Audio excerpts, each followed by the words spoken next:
अस्सलाम वालेकुम नाज़रीन। इस एपिसोड के आगाज़ में हम देखते हैं कि जब सलाहुद्दीन अय्यूबी और एलन एक दूसरे की गर्दन पकड़े हुए होते हैं, तभी वज़ीर दरगाह भी यह मंजर देख रहा होता है। मौत और ज़िंदगी की लड़ाई चल रही होती है कि अचानक शमसा दरगाह के सामने आकर कहती है, क्या इतना शोर काफ़ी नहीं है मोहतरम वज़ीर साहब? अब तो हमारी आवाज़ें कसरत के त्यौहार में शामिल हो चुकी हैं। ये सुनकर वज़ीर दरगाह हैरान रह जाता है और अचानक खड़े होकर आदेश देता है, बस करो, लड़ाई ख़त्म करो और अखाड़ा खाली कर दो। तुरंत ही सलाहुद्दीन अय्यूबी और एलन राहत की सांस लेते हैं।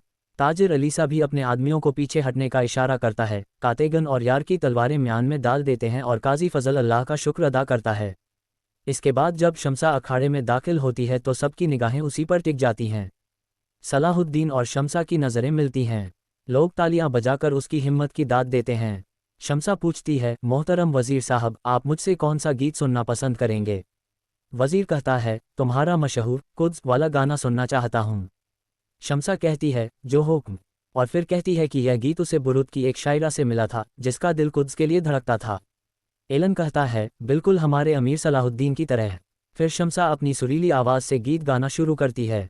उसकी आंखों से आंसू बहते हैं और पूरा माहौल गम और जज्बात से भर जाता है। लोग भरपूर तालियां बजाते हैं और वज़ीर दरगाह भी बहुत खुश होता है। इसके बाद कहानी कहरा के दरिया के किनारे पर आती है, जहां मछुआरे जाल डाल रहे होते हैं और दूसरी तरफ सलाहुद्दीन अय्यूबी, बालन और कैदियों को हथकड़ी पहनाकर ले जाया जा रहा होता है। ताजिर अलीसा गुस्से में अपने आदमी को डांटता है और एलन से भी बहस करता है। एलन कहता है, तुमने हमें धोखा दिया। ताजिर हंसते हुए जवाब देता है, अगर बच्चा पानी में नहीं फेंका जाएगा तो तैरना कैसे सीखेगा? इधर महल में शमसा काजी फजल से बातचीत करती है और यकीन दिलाती है कि जो कुछ उसके बस में होगा वो मिस्र के लिए करेगी। उधर सराय में सलाहुद्दीन और एलन कैदियों के साथ खाना खा रहे होते हैं। बातचीत के दौरान एलन अपने अतीत और अपनी तलवार का राज खोलता है। सलाहुद्दीन समझ जाते हैं कि उसके दिल में अब भी एक दर्द छुपा हुआ है। थोड़ी ही देर में ताजिर सराय में दाखिल होता है और उसके साथ काजी फजल भी आता है। उनके बीच बहस छिड़ जाती है और अचानक कारातेग और यार की भी वहां पहुंच जाते हैं।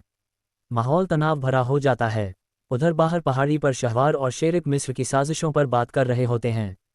उसी वक्त एक पैगाम पहुंचता है, सलाहुद्दीन अय्यूबी को ढूंढ लिया गया है, वो कैदियों में शामिल है। ये खबर सुनकर शहवार और शेरिक हैरान रह जाते हैं और तय करते हैं कि अब अगला कदम बेहद सोच समझकर उठाना होगा। वहीं सराय के अंदर हलचल मच जाती है। एलन अचानक गायब हो जाता है। ताजिर गुस्से से चिल्लाता है और अपने आदमियों को हुक्म देता है, जाओ, उसे पकड़ कर लाओ। एलन तलवार उठाकर रात के अंधेरे में निकल पड़ता है, जबकि माइस और उसके सिपाही उसका पीछा करने लगते हैं। दूसरी तरफ शमसा अपने तालिबाओं के साथ नृत्य की तैयारी कर रही होती है, लेकिन उसके दिल में सलाहुद्दीन की नज़रें और उसका ख्याल बार बार लौट आता है। वो सोच में डूबी कहती है, जब से मैं काहिरा आई हूँ एक अजीब ख्वाब देख रही हूँ। आज वो ख्वाब और हकीकत एक जैसे लग रहे हैं।